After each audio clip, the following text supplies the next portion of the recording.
fellas can tell you just what happens when you go in the corner and you back off a little bit early. Oh, Shane Hall gets sideways all this by himself. No bump on that deal. But you saw those 3 cars right behind him almost run over each other trying to avoid him, and he was just trying to get it back up. The 40 car. And now behind him, cars spinning. There's the 7 car, the 1. LaJoie's involved. Michael Waltrip involved. Kyle, that's a perfect example of what we're talking about. It looked like a harmless spin, but these guys are going in the corner so hard you just can't see what's in front of you, and 6 or 8 cars involved in the crash. Yeah, a harmless spin by Stanton Barrett. He spins out of the way to the high side, and everybody else checks up and runs over each other trying to get out of the way. That's what happens in a 16-second lap. Look at the damage on Randy LaJoie's, and they're trying to get this program turned around, and look at what happens today already. Well, there's a spring out of LaJoie's car number 1, the Bob Evans Chevrolet. Heavy contact on that car. Joe Buford was involved in the car number 7, driving for Ed Whitaker. Michael Waltrip's Band-Aid Chevrolet will need some work, and there is what's left, both front-end and rear-end damage on that Chevrolet for LaJoie. That was the right rear spring of Randy LaJoie's Bob Evans Farms car that we saw laying there. We see Stanton Barrett goes across the same spot that the 43 car Shane Hall had trouble. We see Stanton goes up. He really doesn't have any problems. There Michael Waltrip spins. And look at these cars as they pile into these other cars. You've got cars going down pit road, cars going down pit road and start back up on the racetrack. Hard hit. There's 7, Joe Buford, that runs into the rear of Randy LaJoie's car. There's Jeff Purvis, the Lance Chevrolet up there. Matt Kenseth avoids it. You know, we play this back in slow motion, and you look at guys like Joe Buford and you say, they should have slowed down. Believe me, this is all happening in about a half a second. Riding along now with Stanton. He spins. Now, it'll all happen to his left, coming right at him. Watch the 7 car go by. Now from high above in our Outlaw Additives copter cam. There's about 3 different wrecks going on there. There was a Stanton Barrett wreck, and then was the crash involving the 21 car, and then Lyndon Amy, going back 100 yards behind that, was tagged from the rear by someone else, and he spins out. And now you see Stanton Barrett just puts his car back in gear and pulls away. But, boy, what a tough few weeks it's been for the car number 1 of LaJoie. 43rd at Darlington, 38th at Nashville, and he'll probably finish outside the top 40 here today. Tough break for the 2-time champion. Back with more in just a moment. Let's show you a moment ago what happened to the car number 43. It happened in turn 2. Now he's entering, I think, 1. But see, actually, the trouble started over in turn 1. Oh, and it ended in turn 2. I'm not sure it ended in turn 2. I think we still got trouble. It just stopped for a little while. All right, let's see what happened with Jeff Purvis. Well, we got a car right in front of the leader. Turn 4 up there. You got 2 up high. Stay low, straight through. Stay low. The leader's got it. That's Tony Raines in the 74 car. Jeff Krogh in the 56 involved. A couple of cars barely getting themselves stopped in time. Lyndon Amick's down on the apron. He may have been in it also. 35 car. Lap 55, 3rd caution flag today coming out.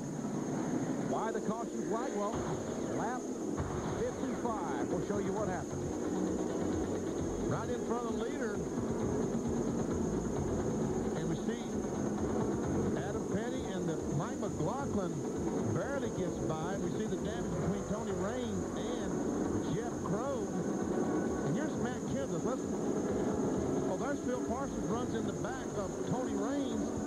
I thought he ran the back of 17 because there was some damage to the back of that car. But his damage came when he ran the back of the 74 car. All right, we'll show you from the Briggs & Stratton roof cam of Phil Parsons. Here they come down the back straightaway, headed into turn 3. That's the 74 car right there that it slows up. Phil tries to get the car slowed up. There's contact. And here's Tony Raines trying to get in behind pit wall. Apparently has no brakes. Can't stop the car, so he ends up using the fire truck to stop. Wow. That's pretty big. Under caution for the 3rd time today at Bristol Motor Speedway, Thunder Valley. Live Busch Series racing coming your way when we come back in just a moment. Here's a good battle. 5 car of Trickle. Being shown in 15th spot.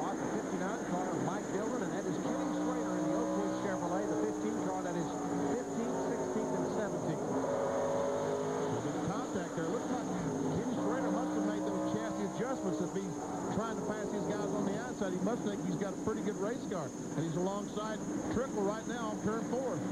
In the Winston Cup Series. Ooh. The 59 just got turned right to the outside wall. Right. Got a ring behind you in turn 1.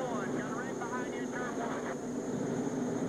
1. Now there's the 43 of Shane Hall, the 53. That is Hank Parker Jr. involved in the caution flag. And look at the debris all over the racetrack. That's out of the bumper cam or the roof cam. And once again, it goes back to what Kyle Petty was talking about. I think the wreck happened probably 10 cars in front of these guys, but by the time it got to them, there's another spring rolling across the racetrack. By the time it got back to them, they had no chance.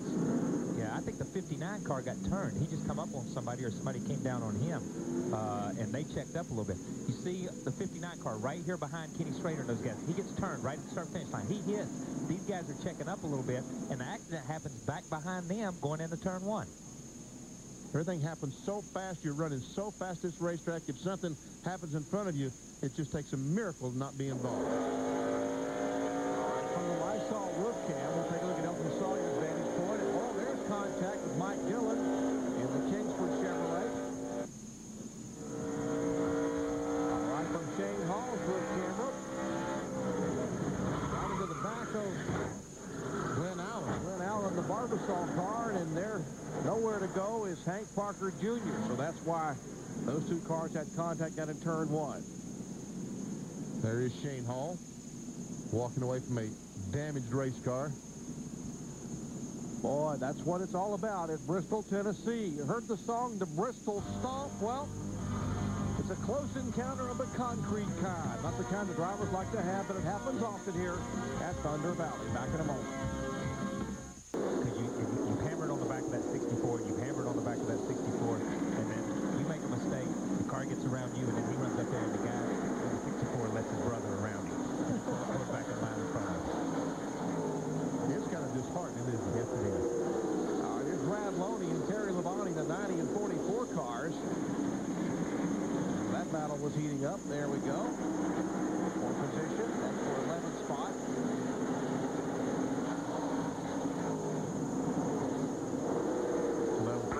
That's up. Right for it. Get to the top. Stay on top. Stay on top. Stay on top. Attaboy. Close it up. Close it up, bud. Close it up. Close it up. Good job, Brady. And that's a perfect example of what a spotter says to a driver in a hurry on a fast, short track, half-mile racetrack. Now here comes Barrier trying to get a lap back. I don't know if NASCAR is going to allow that or not. Under NASCAR Busch Series rules, you have to be in contact with the leader to make a lap up. So we'll see what they say. That's a judgment call. And we'll find out if they call that a ball or a strike.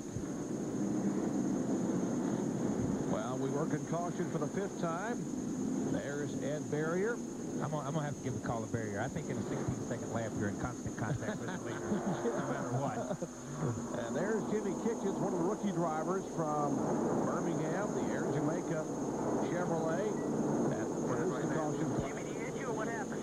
See a lot of damage to that left front. And I don't know if somebody hit me or if it just got loose. Just following where he was getting looser and went on. And I don't know if he hit me or not. I can't tell, to be honest with you. You just went.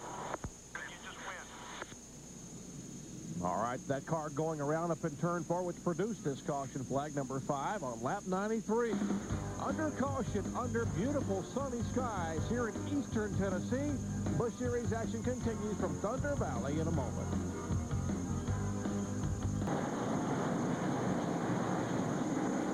Adam Petty got his lap back a while a bit ago, Kyle, on one of these caution flags. So back in the lead lap. And he and the 77 both have made up a lap here in the early going of this race. So maybe it'll pay off for both of them towards the end of the race. Adam now being shown up in 22nd position on the lead lap. And there is Barrier getting sideways. There's a 59 of Mike Dillon having also spun. Here come the leaders by, and neither one of those guys will be able to get it refired. Barrier goes back a lap down as Jason Keller goes by, and the pace car will pull up in turn 2 in front of Jason Keller. Caution number 6. You got to feel sorry for Barrier. He just made his lap up, got back on the lead lap, was running, making some time, passing some people. Gets passed, it looks like, coming out of turn 4 here, and now he's a lap down again. Why the caution flag? On lap 107, we'll show you the contact. Right there we see Mike Dillon Looks like he just came off the corner, loses the back end, goes down and hits the inside wall. And I guess someone got in the back of Ed Berry when he backed off because of the crash in front of him. All right, from Chuck Bound's Superflow roof cam, if we can see the contact. That wreck, Mike Dillon wreck, was in front of Chuck Bound, and the 77 crash of Berry was behind Chuck Bound.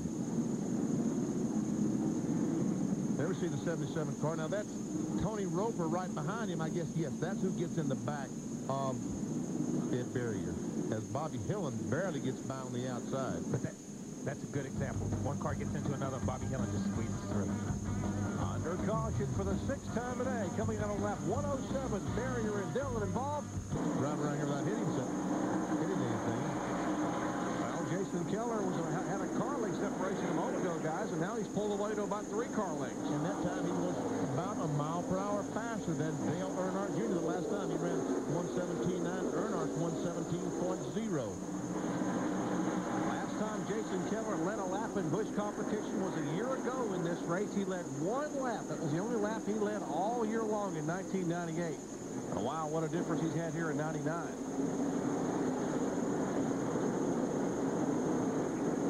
Doesn't take long to run a lap here, folks. Oh, we got Adam Petty spinning on the backstretch. And also, Andy Kirby goes around. 7th caution flag of today. And coming out on lap 118, Adam Petty, who had worked so hard to get that lap back in the Spree Chevrolet. Spree phone card sponsorship on that car. He was involved in the 28 of Andy Kirby. 3-time track champion at Nashville Speedway, USA in late model competition. See some damage to the nose of his car.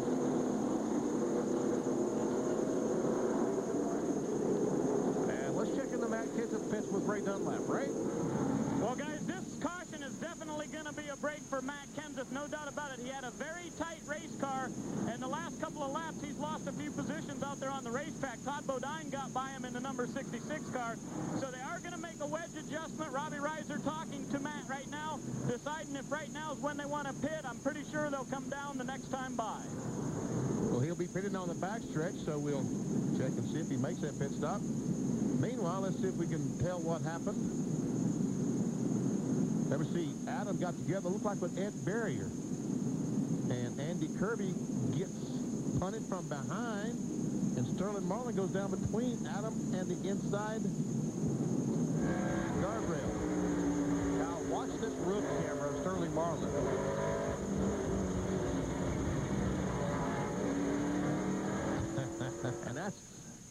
And now from the Superflow roof cam of Chuck Bound. Oh, that's why Andy Kirby all of a sudden spun, because Chuck Bound backed him in the rear bumper. All right, working caution for the 7th time today. We are not even to the halfway point yet. Still 4 laps away from halfway. That's the kind of action you get at Thunder Valley. Back in a moment. And that's exactly right, Kyle. Kenny Wallace has come charging through the field. He really untangled himself from some nasty traffic about 2 laps ago. And this is the best his car has been basically since the early laps of this race. The one problem he's going to have is that he only has 2 left side tires left, and there's a caution late in this race. Meanwhile, Jason Keller, the race leader, is desperately trying to protect his car. Now we got a crash into. That is Brad Loney, and here comes the 17 car of Kenseth, sliding sideways into Loney. The 41 of David Green is involved, and how that could shake up the points race. Boy, 2 weeks in a row, Matt Kenseth is victimized by a car spinning right in front of him. Now, last week at Nashville, that blow for Kenseth. That's Brad Loney saying, he said he's going to be all right. Didn't sound like he was all right, did he? No, he didn't have much breath in that body right there when he's saying that. That was a pretty solid lick right there if you look at it. See the crews over there talking to Matt Kenseth. On the whole left side. My fault. I should have let him by. We should have let him by. It's my fault. That's Hell didn't block him on purpose. I understand. That's Brad telling Bob Johnson that it's my fault. I should have let the cars were faster. I should have let them go by, because as they tried to pass me, we made contact, and I backed my car in the wall. And then we see the damage on David Green's Chevrolet. Okay, here's the incident just a moment ago. Lap 135. 90 car goes across the racetrack. And here comes Matt Kenseth. Bam! He tore up the pieces.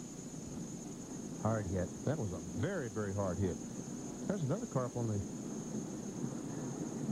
outside wall. I think the car to the high side is the 63 car. That's a hard hit right there. See the 63 car try to go up around Mike McLaughlin. That's Mike McLaughlin and Bobby Hillen and Chuck Bound right there, all run together trying to avoid it. He's got no place to go. He thinks he's got it cleared at this point because they're down the racetrack. And then boom, Mike comes up. He ramps over him, hits the wall, and there's Bobby Hillen gets into them, and Bobby's got no place to go. Well, last week, whenever Matt Kenseth tagged the 14 car that was spinning, he ended up getting a 15th place finish at Nashville. He will not be nearly as lucky today. This is a very, very hard and very violent impact into the left rear of Brad Loney's car, which had spun. And then, of course, the final contact from the front by the 41 car of David Green. And that 17 car is a brand new race car today. It was a brand new race car today. Watch this hit right here. When you see this hit right here, it's right, it's in the right side door bars, right there at the weakest part of the frame rail where the clip comes together. That's the kind of incident right there that you just junk a car because it bends the center section of the car. You hear people say we replace a clip, a front snout, a rear clip. It wipes out a whole car right there. Well, that shot courtesy of the fine folks of Outlaw, our Outlaw Copter Cam, looking high above Bristol Motor Speedway, working caution number 8 on the day. There will not be a caution flag because of this spin. He nails the gas, does a 360, and keeps going. Now, real time, watch Kyle even faster than this in the race car.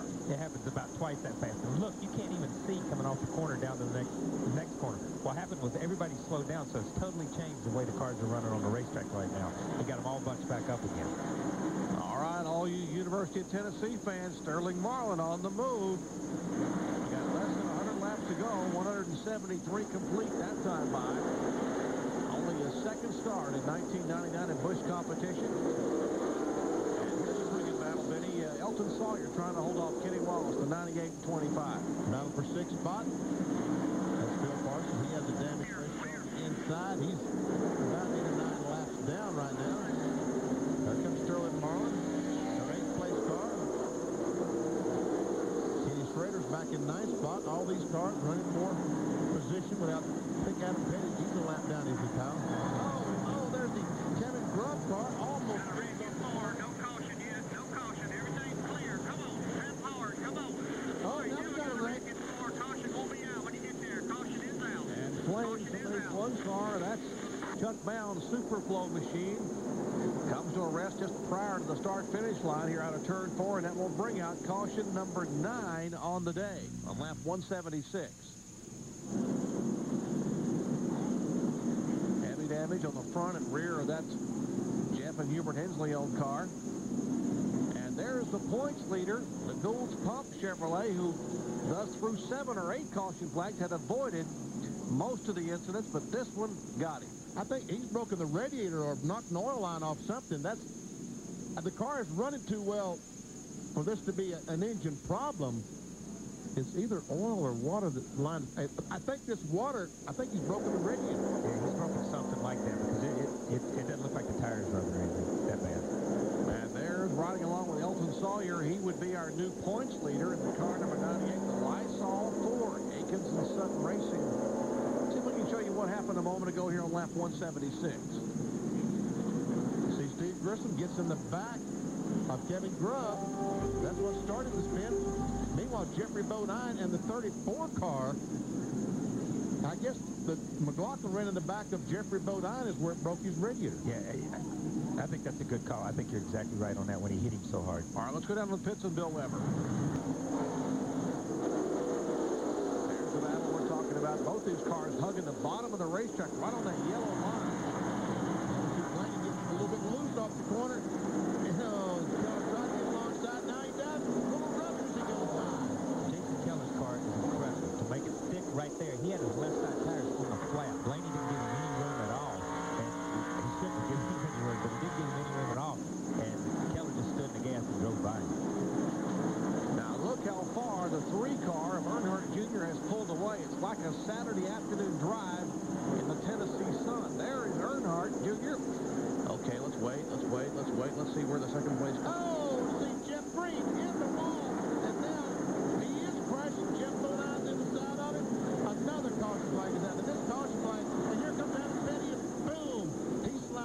out of Jeff Green.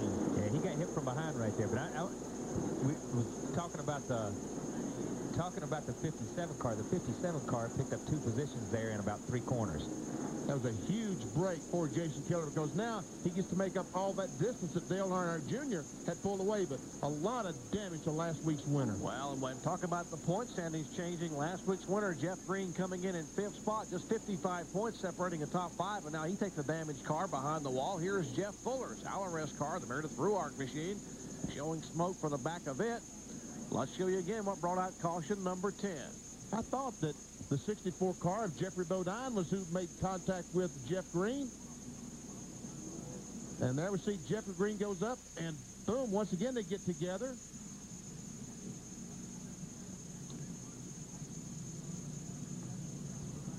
There they come off. Watch Jeff Green. Bam, he runs in the outside wall. Jeffrey Bodine goes in the left rear. And meanwhile, all these cars trying to stop, and back there we see the 89 car of Jeff Fuller gets in the back of Adam Petty. All right, from the Snyder Trucking Chevrolet of Dick Trickle from the roof cam, and they come off the 36-degree banks. Straight in front of you. Wow. And Dick Trickle able to get by. Now from Elton Sawyer's Lysol Ford. Let's see how he gets through that. Smoke, debris, sheet metal. He said, I'll just go down on the very bottom of the racetrack.